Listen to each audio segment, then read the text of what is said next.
Hi, price allot. கர்த்தர் நாமத்துக்கு மகிமை உண்டாவதாக. இன்றைய வேத வசனம் யோபு புஸ்தகம் 2ஆம் அதிகாரம் 1ஆம் வசனம் இப்படியாக சொல்லப்படுகிறது. பின்னோர் நாளிலே தேவ புத்திரர் கர்த்தருடைய சந்நிதியில் வந்து நின்ற போது சாத்தானும் அவர்கள் நடுவிலே கர்த்தருடைய சந்நிதியில் வந்து நின்றார். அதாவது ஏசப்பா தேவடைய சன்னதியில் இருக்கும்போது, தேவடைய ஆலயத்தில் இருக்கும்போது, அங்கே ஜனக்கூட்டத்தில் வந்து சாத்தானும் வந்து அவங்க நடுவில் வந்து நிற்கிறான். அந்த ஆலயத்துக்குள்ளே சன்னதியில் வந்து நிற்கிறான்.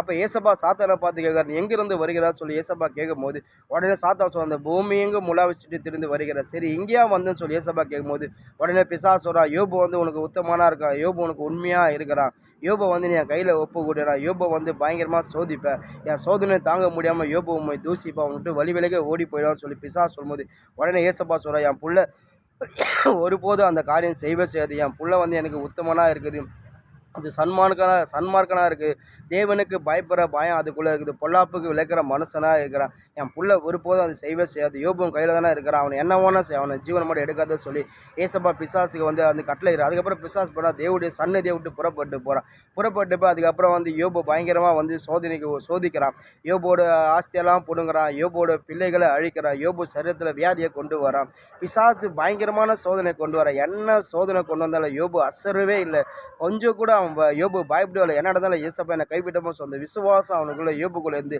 வேதம் சொல்லுது. பயங்கரமாக பிசாசு சோதிச்சோம், பயங்கரமாக துன்பப்படுத்தணும். யோபு வந்து தேவனை பற்றி குறையும் சொல்லவே இல்லை, தேவனுக்கு ரொம்ப பாவம் செய்யலாய், பிசாசு என்ன செஞ்சாலும் சரி ஏசப்பா என்னை கைவிட்ட மாட்டா சொல்லி யோபு பயங்கரமாக அவருக்குள்ள ஒரு நம்பிக்கை இருந்து அவங்க மனைவியே, யோபோட மனைவியே சொல்கிறாங்க, இன்னும் உத்தமத்தை நிற்கிற எப்படியாப்பட்ட தேவனை நேசிக்கிறதும் ஜீவனை விட அவங்க மனைவி சொல்லும்போது யோபு சொல்கிற பைத்தியக்காரி போல பேசுகிறாயா, தேவனுக்கு நன்மை பெற நம்ம தீமையும் பெற வேண்டாமா சொல்லி யோபு அவங்க மனைவிட சொல்கிறானா. யோபு சொல்றது கரெக்டு தான், ஆனால் ஏசப்பா வந்து யோபுக்கு தீமை செய்யற நன்மை தான் செஞ்சார்.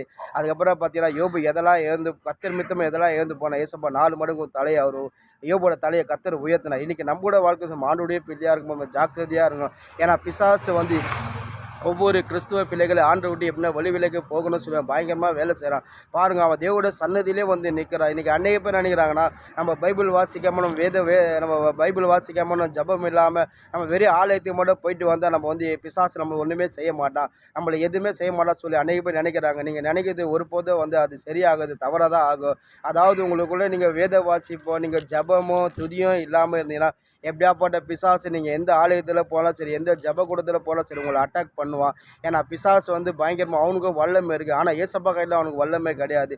நீங்கள் ஜாக்கிரதையாக இருங்க. நீங்கள் வந்து ஒன்று ஆண்டோடைய பிள்ளையாக இருக்கும்போது நீங்கள் ஃபெய்த்தாக இருக்கணும். நீங்கள் ஃபெய்த்தாக இருக்கும்போது எப்படியாப்பட்ட பிசாசு உங்களுக்கு நெருங்கவே முடியாது. ஏன்னா யோபு பார்த்தீங்கன்னா பயங்கர ஃபெய்த்தாக இருந்தார். முதல்ல பிசாசு வந்து யோபு கிட்ட நேராக போகிறான்.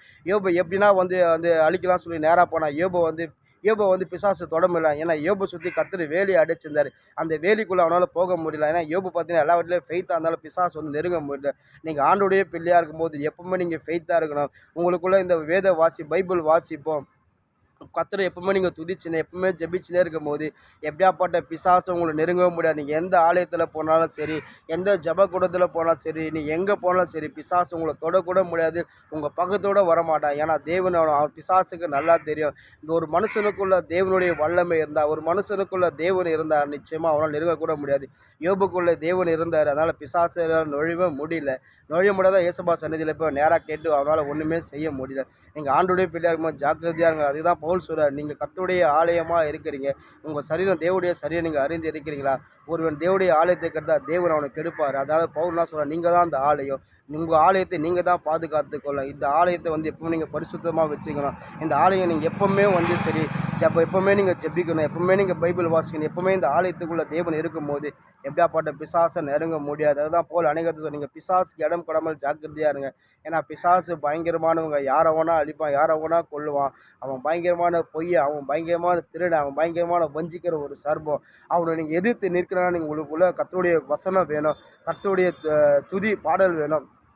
கர்த்தரை எப்பவுமே நீங்கள் ஜெபிக்கும் போது அவனை ஈஸியாக எதிர்த்து நிற்கலாம், அவனை ஈஸியாக எதிர்த்து அடிக்கலாம், அவன் தலையை நீங்கள் நசுக்க முடியும். நீங்கள் ஆண்டோடைய பிள்ளையாக இருக்கும்போது ஜாக்கிரதையாக இருங்க. நீங்கள் தேவ சந்நிதியில் பிசாசு வந்து எங்கே வேணா அவன் வந்து சுற்றி திரிவான், இங்கே தான் வருவான் அங்கே தான் வருவான்னு நீங்கள் ஒரு நாள் இங்கே வருவான் இங்கே வரமாட்டா சொல்லி ஒரு நாள் தவறாக நினைக்காது. அவங்க தவறாக நினைக்காதீங்க, அவன் எங்கே போனாலும் வருவான். நீங்கள் ஒன்று கர்த்தருக்கு நீங்கள் கர்த்தர் உங்களுக்குள்ளே இருந்தால் எப்படியாப்பட்ட பிசாசு உங்களுக்கு நெருங்க முடியாது. யோபுக்குள்ளே கர்த்தர் இருந்தார், பிசாசு நெருங்க முடியல. நீங்கள் ஆண்டோடைய பிள்ளையாக இருக்கும்போது நீங்களும் கர்த்தர் உங்களுக்குள்ளே இருக்கும்படி நீங்கள் கர்த்தருடைய ஜெபம் பண்ணுங்கள், நீங்கள் ஃபெய்த்தாக இருங்க, கர்த்தர் உங்களோட கூட இருப்பார். எப்படியாப்பட்ட பிசாசு உங்களை மேற்கொள்ள முடியாது. ஆமென்.